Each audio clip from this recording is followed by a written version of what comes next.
So let me move on to the main topic of the talk, which is designing protein libraries.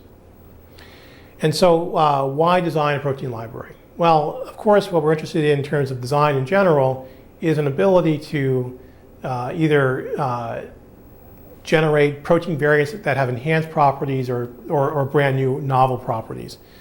The issue, however, is that it's difficult to design for function. The lack of dramatic advance in enzyme design, computational enzyme design, is one indication of that. It's really hard to capture detailed chemical functionality in these sort of design calculations for many different reasons.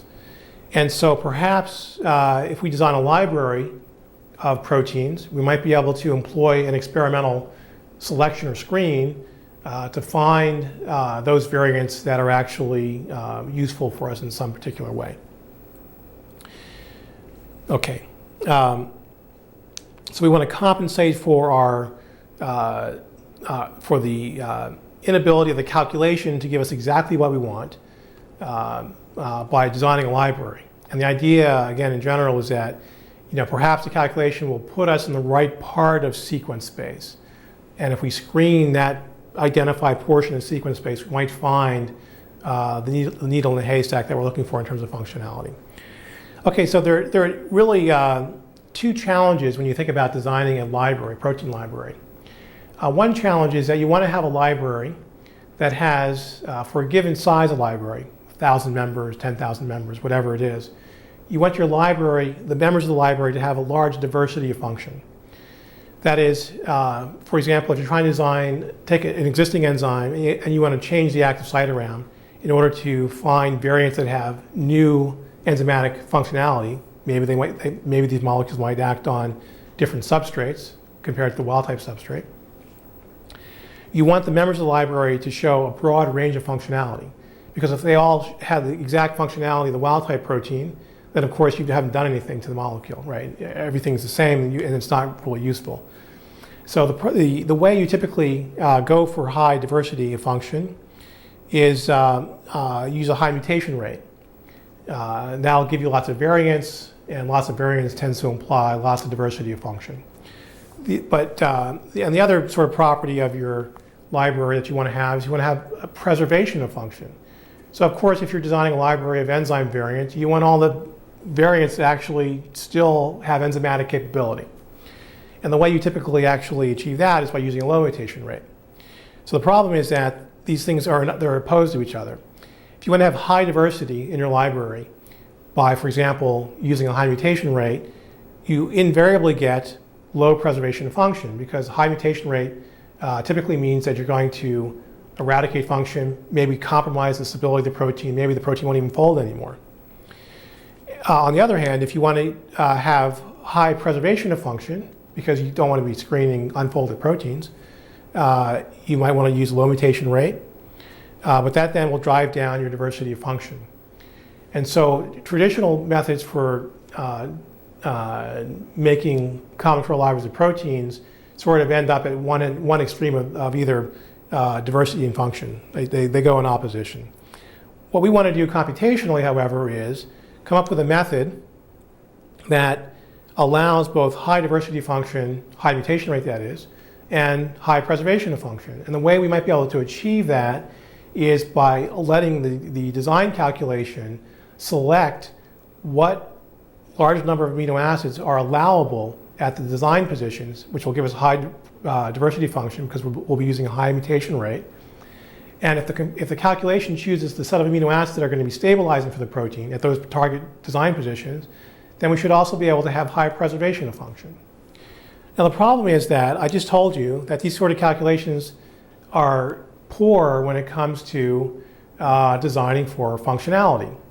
So how is it that I can think about designing a library of variants that in a calculation if I can't actually compute the function of interest, catalysis or fluorescence or whatever it may be? Well, the idea is that we want to employ this thing we call the fold before function hypothesis. The idea is that in order to have a functional molecule, the protein has to be folded. And for most of the functions that we're thinking of, we require a folded, stably folded protein. And so our design calculation, in terms of designing a library, can focus not on the actual chemical functionality. It can focus on things that we know we can do well, which are more along the lines of fold stability. So we run the calculation for fold stability, generate variants that are predicted to be stably folded, and then screen that library for functional properties. So this is fold before function. We design for stability and then screen experimentally for the target function. Okay, so let me briefly describe how the algorithm for actually making the library. So earlier in the talk, I indicated that we have to start with a structure, and we use a pairwise decomposable scoring function. What that really means is that we have, as I indicated previously, we have two types of energies, a one-body energy and a two-body energy. A pairwise decomposable scoring function just means we can't have energies that require more than the knowledge of two positions simultaneously. So from that, we get energies, these one and two-body energies. We then employ an optimization protocol like Monte Carlo, and from that, we get then the sequence of amino acids that we want, the composition. That's a general scheme. For our normal calculation that I described earlier, we start with the structure. We compute one and two body energies based on the rotamers. These are also referred to as singles energies and pair energies. And then we do the optimization. We end up with a single sequence shown on the far right. To design a library, we actually introduce the stuff shown in red. So the first thing we have to do is to convert our one and two body rotamer-based energies into one and two body-based amino acid energies. And we do that in a way that allows us to control the composition of the amino acids. That is, allows us to think about how much, it allows us to do things that are interesting. So for example, if we want to ensure that we always maintain the wild type amino acid at a design position, we can add a composition benefit and score it such that in all the calculations, the wild type amino acid always shows up on the list. We can also add a diversity benefit that will, that's a tunable parameter that will effectively then allow us to control the size of the library that we want to evaluate experimentally. So once we have these amino acid singles and doubles energies, these one and two body amino acid energies, we then have to convert them into what we call set energies. And this is where we build in the concept of what a library is.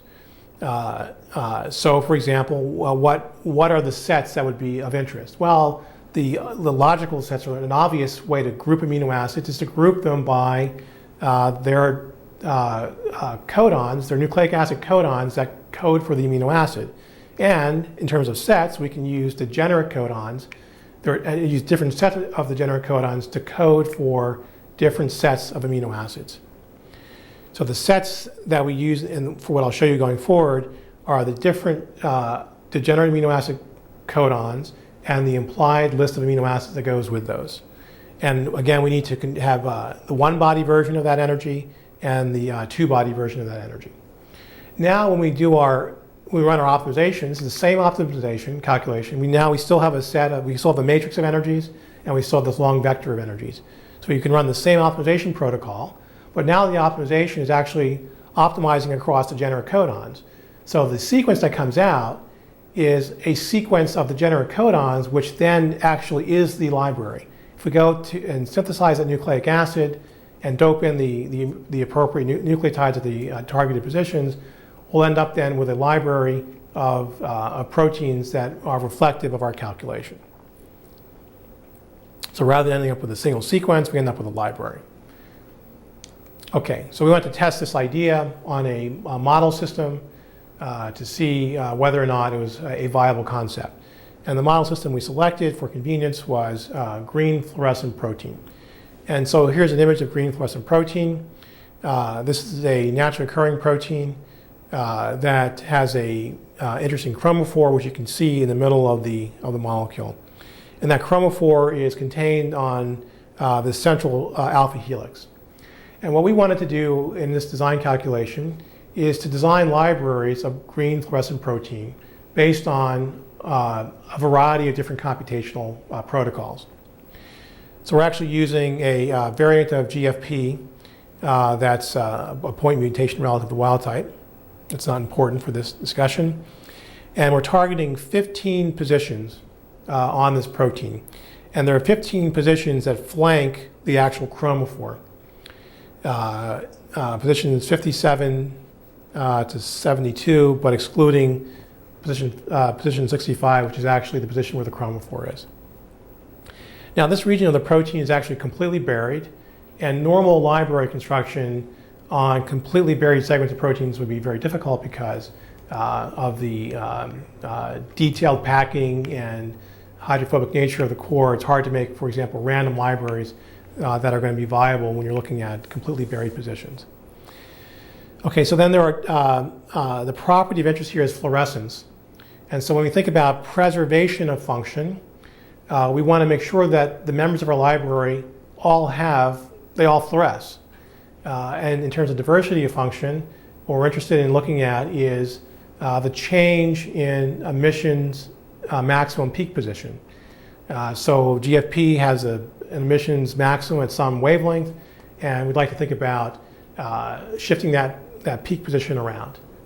Perhaps we want something that's slightly redder than GFP, maybe something that's slightly bluer than GFP. Okay, so the preservation of function is scored by integrated fluorescence intensity, and the diversity of function is scored by peak position of the emissions maximum. And then there are going to be a number of libraries that we're going to evaluate, most of which are design libraries. So on the top is this DBIS method, which I just described, using the orbit scoring function. And the calculation is run in a way such that we're going to force the calculation to use two-fold degenerate codons at 9 positions in the 9 of the 15 positions. So the calculation is going to decide of the 15 which 9 positions are going to get mutated, and for each of the 9 positions that will get mutated, it's going to decide which two-fold degenerate codon is going to be used. An additional constraint on the calculation is that we always want to preserve the wild-type amino acid. So the calculation then will be restricted to the wild-type amino acid and an additional amino acid that can be coded for by a two-fold degenerate codon. So this will give us a very high mutation rate. 9 out of 15 positions will be mutated, or will be targeted. We also want to run a DBIS calculation, which is smaller in terms of mutation rate. So for the DBIS 404 calculation, we'll let the program decide which 4 of the 15 positions will get mutated. And in this case, the program will select 4-fold degenerate codons, again with a constraint that the wild-type amino acid has to be included. The third method, SCMF, self-consistent mean field, is based on a protocol that was developed a number of years ago in the lab. And here, what we do is we run a mean field calculation in order to identify the 2 positions out of the 15 that are predicted by the calculation to have the highest tolerance to mutation. And then at those positions, we do saturation mutagenesis. In the actual experiment, we use 32-fold degenerate codons to do that. So the first 3 are computationally directed libraries, 2 with the new method I just described, and 1 with a previously published method that's focused on trying to find positions tolerant to mutation. The 4th library is a pseudo-random library as a control. So in our pseudo-random library, we're going to take the 9 positions that were determined by the first calculation and pick a random 2-fold degenerate codon for that position. And this is pseudo-random because we're using the calculation to target which 9 positions. A fully random library would probably not give any useful results for the reasons I stated earlier. This is a buried core position of the protein. We also have another control, an error-prone PCR control, targeted at the entire gene. And you'll see why we did that momentarily. Okay, so here are the libraries. The three computational libraries and then the random control. And you can see, as I described, that the DBIS library in what looks like blue or a dark color is the wild-type amino acid, and in red are the variants that were selected by the calculation. And you'll see that 9 of the 15 positions were selected. The DBIS 4 calculation targeted 4 of the 15 positions and then used 4 full degenerate codons. And so you can see the set of amino acids that are being selected at those positions. The mean field calculation, as I said earlier, is going to find the 2 positions that it thinks are the most tolerant to mutation and use saturation mutagenesis at those 2 positions.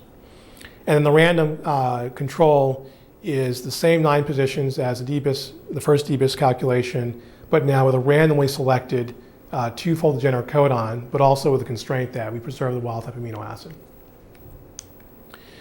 Okay, so the first property of interest, so we can make those libraries in laboratory and then pick colonies, make protein, and measure optical properties. And so the first property of interest is the integrated fluorescence intensity, which we're using as a measure of the preservation of function.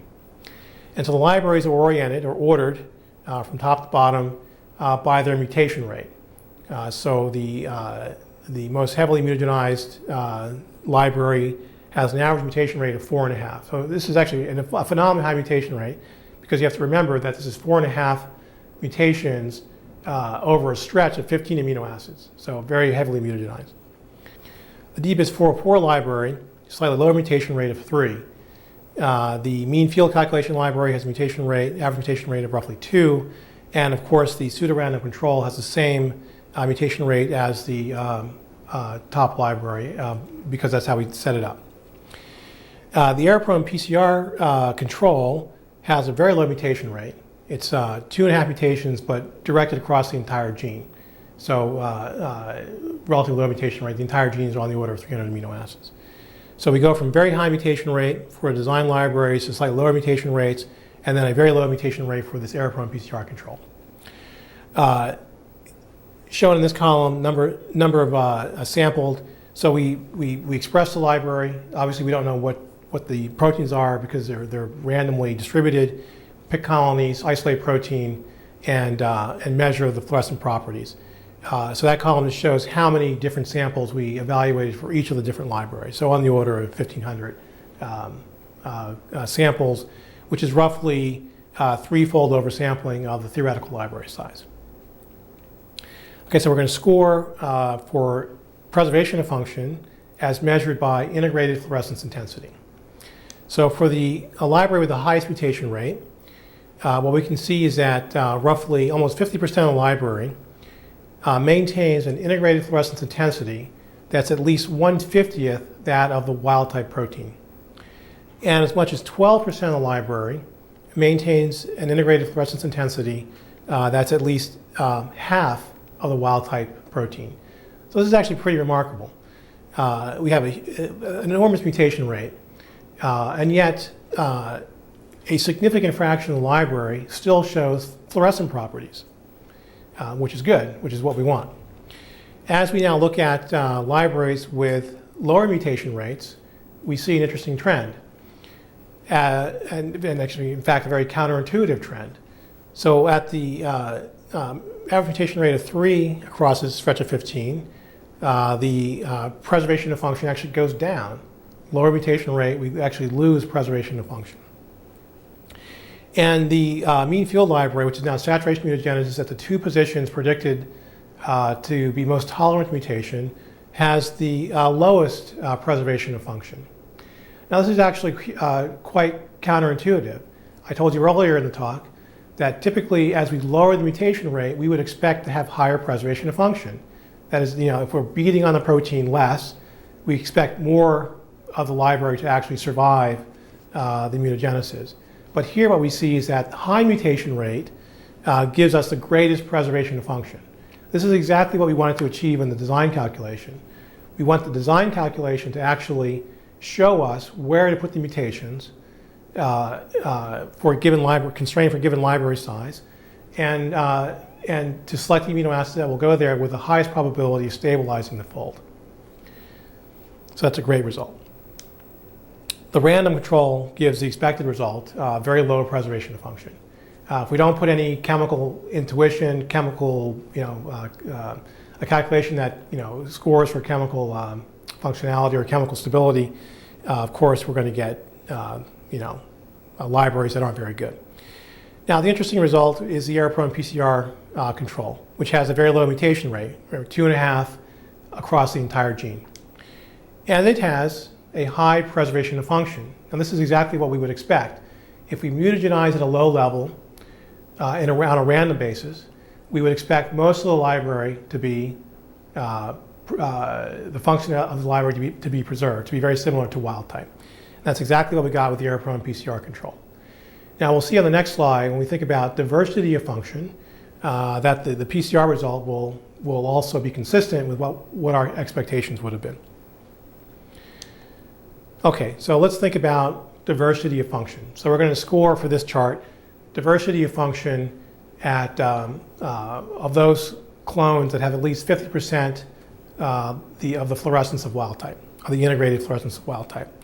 And so these are the number of samples that are like that for each of the libraries. And again, the libraries are ordered from high mutation rate to low. And we're looking at diversity of function as the difference in peak position between wild type and the variants. Okay, so you'll see that 0 would be wild type, no change in peak position. This is change in peak position in nanometers.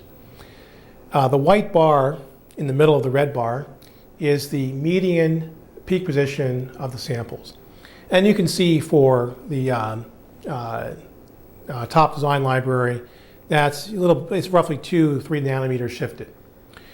The red bar is plus and minus 50% of the samples. Plus and minus 25% of the samples. So the red bar encompasses half of the data. And the black tick marks are the actual data. And so you can see for the library with the highest mutation rate, we get what we would expect. High mutation rate gives us fairly good diversity of function, in this case represented by changes in peak position. And the peak positions are almost uniformly distributed over the range, from the high end to the low end. If we go then to the libraries that have lower mutation rates, we get the expected result. The intuitively obvious result. Lower mutation rate means that we're going to have less diversity of function because most of the molecules are going to look like wild type. And so you can see then by the time we're down to the mean field library, all the data are sitting right at 0. So we're basically having no effect on the diversity of function in the protein. They're all wild type like. The random control is also similarly very constricted and shows the expected result, low diversity of function. And the error-prone PCR control is also consistent with what we would have expected. So recall that the white bar is the median, so the median peak position for the PCR library is right at 0. That is, we've basically not changed the functional characteristics of the library at all. And the red bar, which you may not be able to see because it's right on top of it's right around 0, most of the data for that library are right at 0, that is no shift in peak position at all. And so we have a very sharply peaked Gaussian distribution, or Gaussian-like distribution at 0, consistent with what we'd expect. Low mutation rate, distributed randomly over the entire gene, leads to little change in the functional characteristics of the protein. Okay, so that's great. We have a library design method that shows high preservation of function, which is great, which means we can then go to high mutation rate, which then leads to high diversity of function. Now, this combination of high preservation of function and high diversity of function, in many respects, corroborates our idea, our hypothesis, that libraries can be designed based on fold stability and ignoring the direct calculation of chemical function. So the fold before function hypothesis is supported by the data that I showed you. And we can conclude that stability is a good surrogate for function in protein library design. Okay, so now let's move on to an example of applying this to a problem that might actually be interesting to some of you. Okay, so we want to now see if we can actually apply this methodology to generate a variant of an existing blue fluorescent protein that has enhanced optical properties. So blue fluorescent protein, or BFP. And the idea here is that, well, in many experiments, BFPs aren't used because they're not very stable. That is, they're not photostable. They photobleach very readily, and they have very short half-lives, and they have very weak fluorescence intensities. So they're very difficult to use in a cell biology experiment, for example. What we'd like to do is to take BFP, design a library using the methods that I just described, design a library targeting residue positions around the chromophore. And the chromophore is shown in blue in that structure. And the positions that we selected are a set of positions shown in red that are geometrically close to the chromophore. And the idea then is to try to find variants that actually have improved fluorescent properties. And in particular, we're interested in improving the quantum yield to get better brightness and improving the photo-bleaching properties of the protein so that the fluorescence lasts for longer periods of time. So we selected 12 design positions for this study and set the calculation up to generate a library with a diversity of 10 to the fifth, roughly. And that's a huge reduction in the saturation mutagenesis diversity, which would be on the order of 10 to the 15, I believe. And so we've already achieved some enormous reduction in combinatorial complexity versus sort of the saturation mutagenesis experiment, which obviously you could never do because you could never screen a library that size. All right. Experimentally, again, the library is going to be encoded using degenerate codons. And experimentally, we're going to screen the library using fluorescence-activated cell sorting, FACS. All right, so the chart on the upper right shows the design positions, the wild-type amino acids for each of the design positions, and the codon that is seen in the wild-type gene. Okay, so as I mentioned earlier, the output of the design calculation in a case like this is, in fact, a list of the degenerate codons, and that list is shown here in the row which is design, and you can translate the degenerate. You should be able to see the footnote on the table, which shows how those degenerate codons are actually translated into normal, everyday, familiar nucleotides. And so the list of amino acids that is pulled out of the calculation is shown, and you can see that the calculation is putting diversity at different positions in the set of design positions, and it's distributing the diversity in a non-uniform way. So in this case, we didn't actually restrict the program to use uniform diversity. We let it choose what it wanted. And you can see in some positions it's choosing a large number of amino acids. In other positions it's choosing wild-type amino acids. In other positions still, maybe it's only using 2 amino acids. So this would be hard to imagine coming up with on your own by looking at the structure. So there's a library. We then screen the library, again using FACS analysis. And selected variants that had interesting properties. So one variant that we pulled out, a variant that we called azurite, is a triple mutant of wild type. It's got a phenylalanine to leucine mutation, a valine to ilu mutation, and a valine to arginine mutation. And interestingly, as desired, it has a much improved photobleaching half-life. So you can see in this graph, wild type BFP and a previously known variant show a rapid photobleaching. The azurite variant, on the other hand, shows photobleaching that is much improved quantitatively by about 50-fold, 40-fold. It's also much brighter than wild-type BFP. So shown on the right is a panel that shows fluorescence in 293 T cells. And you can see on the bottom of that panel, BFP at 0 seconds is barely visible. And of course, it photobleaches rapidly, so as you go out in time, it becomes even less visible. Azurite, on the other hand, shown on the top, has markedly improved fluorescence intensity. And as the previous graph indicates, and as you can see over time, retains that fluorescence intensity as the experiments are carried out. So that's actually very nice. So in terms of quantum yield, the quantum yield goes from roughly 0.34 to 0.55. So we get an improvement in quantum yield, which translates into improved brightness, and an improvement in photobleaching half-life, which means that this variant can actually then be used in real experiments. So we take this as an interesting success. Now I should point out, however, that one of the mutations of the three turns out to have arrived serendipitously. So it's amazing that, as in many library experiments, you rely on luck at some level. This is computationally directed luck, but even in a computationally designed library, we still have some element of just blind luck.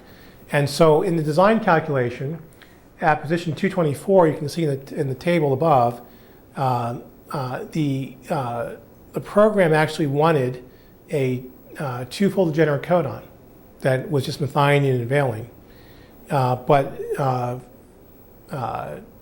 when the oligos were ordered, they were either ordered incorrectly or synthesized incorrectly. We ended up with a degenerate codon that was actually much more inclusive in terms of the number of amino acids that were allowed.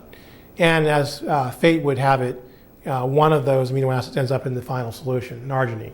So on the one hand, the design calculation recognizes that it wants to put something big there.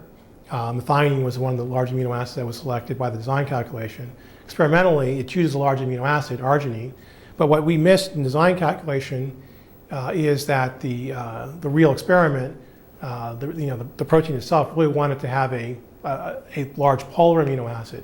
And our force field methodology for this particular calculation does not accommodate the burial of a large polar amino acid at that position.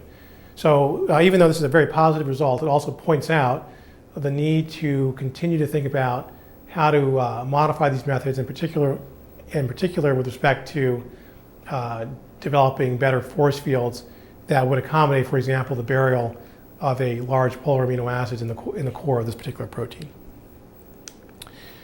Okay, so let me acknowledge the people who did the work. The design method development and experimental validation was done by Tom Trainer, who was a postdoc in the lab at the time, with assistance from Christina Vizcarra, who was a graduate student in the lab, and by Daniel Nettlecule, who was an undergraduate student in the lab.